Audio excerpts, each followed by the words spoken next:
ঢাকা বিশ্ববিদ্যালয়ের ফজলুল হক মুসলিম হলে তখন চলছিল ক্রিকেট টুর্নামেন্ট।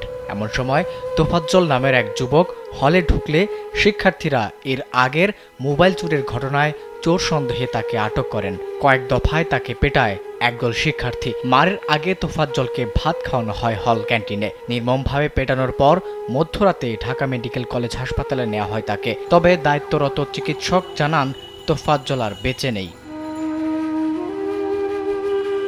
তোফাজ্জল হত্যার মাধ্যমে আইন নিজের হাতে তুলে নেওয়ার ঘটনায় তৎপর হয় বিশ্ববিদ্যালয় প্রশাসন। এরপরই বেরিয়ে আসে হত্যাকাণ্ডের ঘটনার সাথে জড়িত কয়েকজনের নাম ও পরিচয়। বৃহস্পতিবার ফজলুল হক মুসলিম হলের কয়েকজন প্রত্যক্ষদর্শী কালবেলাকে তাদের নাম পরিচয় নিশ্চিত করেছেন। এলো ভিশন মুশকিল আসান অফার। যে কোনো ব্র্যান্ডের পুরনো ফ্রিজ নিয়ে চলে আসুন ভিশন শোরুমে আর নিয়ে যান নতুন ভিশন ফ্রিজ 20% পর্যন্ত ছাড়। তারা জানান, তোফাজ্জলকে মারধরে যিনি নেতৃত্ব দিয়েছেন তিনি 2018-19 সেশনের পদার্থবিজ্ঞান বিভাগের শিক্ষার্থী ও হল শাখা ছাত্রলীগের সাবেক উপবিজ্ঞান ও প্রযুক্তি সম্পাদক জালাল আহমেদ। তার সাথে ছিলেন 2020-21 সেশনের পদার্থবিজ্ঞান বিভাগের আব্দুস সামাদ, 2020-21 সেশনের প্রাণীবিদ্যা বিভাগের সুলতান, 2021-22 সেশনের গণিত বিভাগের রাব্বি, 2020-21 সেশনের উদ্ভিদ বিজ্ঞান বিভাগের ফিরোজ, 2021-22 সেশনের মৃত্তিকা বিভাগের সুমন, 2021-22 সেশনের সমুদ্র বিজ্ঞান বিভাগের ওয়াজিবুল, ফার্মেসি বিভাগের মোহাম্মদ ইয়ামুজ্জামান এবং 2018-19 সেশনের গণিত বিভাগের শিক্ষার্থী আহসানুল্লাহ।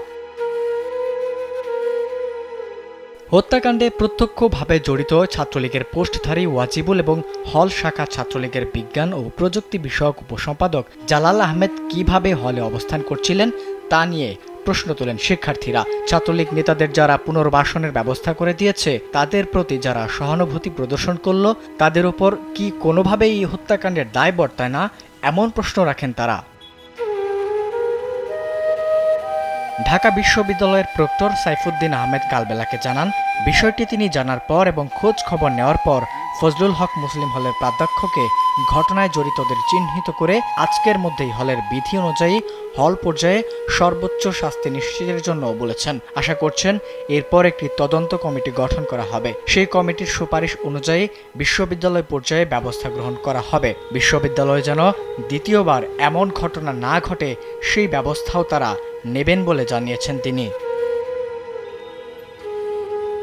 ঢাকা বিশ্ববিদ্যালয়ের সাবেক শিক্ষার্থী আরিফুজ্জামান আল ইমরানের ফেসবুক পোস্টে থেকে জানা যায়, মৃত তোফাজ্জলের বাড়ি বরগুনার পাথরঘাটা উপজেলার কাঁঠালতলী ইউনিয়নে। তিনি মানসিক ভারসাম্যহীনতায় ভুগছিলেন। তোফাজ্জল পাথরঘাটা উপজেলার কাঁঠালতলী ইউনিয়নের ছাত্রলীগের সভাপতি ছিলেন। ব্যক্তিগত জীবনে প্রেম সংক্রান্ত একটি বিষয় নিয়ে আঘাত পেয়ে কিছুটা মানসিক ভারসাম্য হারান তিনি। এর কিছুদিন পরেই তার জীবনে নেমে আসে বিপর্যয়। খুব অল্প সময়ের ব্যবধানে তোফাজ্জলের মা, বাবা ও একমাত্র বড় ভাই মারা যান। পরিবার ও অভিভাবক শূন্য হয়ে পুরোপুরি মানসিকভাবে ভারসাম্য হারিয়ে ফেলেন তিনি।